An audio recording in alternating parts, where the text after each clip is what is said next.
एक लड़के को एक गंदे कौवे ने कीचड़ से सना दिया। जब वो खड़ा होकर चेहरे से कीचड़ पोंछने लगा तो उसे अजीब तरह से पता चला कि उसके चेहरे के नाक नक्श, आंख, नाक, मुंह आदि गायब हो गए हैं। डरे हुए लड़के ने मदद के लिए चिल्लाना चाहा, लेकिन मुंह न होने के कारण वो कोई आवाज नहीं निकाल सका। वो किसी तरह घर की ओर जाने की कोशिश करने लगा। तभी कुएं के पास से एक हिलता डुलता कीचड़ का ढेर बाहर निकला। सबसे भयानक बात यह थी कि उस कीचड़ पर लड़के के गायब हुए नाक नक्श तैर रहे थे। सबकी डरी हुई नजरों के सामने वो नाक नक्श वाला कीचड़ का ढेर तेजी से एक मानव रूपी मिट्टी का पुतला मडमैन बन गया और लड़के का पीछा करने लगा।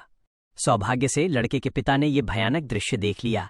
उन्होंने तुरंत बंदूक उठाई और मिट्टी के पुतले पर गोली चला दी। गोलियों से पुतला तुरंत बिखर गया।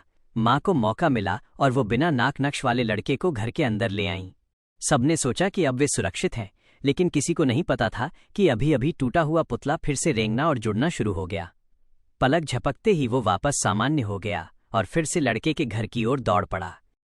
पिता ने तुरंत पास में पड़ा हसिया सिकल उठाया और पुतले को जोर से मारा। माँ ने देखा, पुतला तुरंत दो हिस्सों में कट गया, लेकिन इससे कोई फायदा नहीं हुआ। पुतले के दोनों हिस्से फिर से जुड़ गए। उसके हाथ रबर की तरह लंबे होकर दरवाजे की दरार से तेजी से अंदर आए और लड़के को पिता के हाथों से छीन लिया। उसने लड़के को अपने पेट के अंदर डाल दिया। अगले ही पल पुतले का शरीर चपटा हो गया। वो एक विजयी मुस्कान देता हुआ पलटा और भाग गया। इससे पहले कि माता पिता उसका पीछा कर पाते, वो कुएं में कूद गए।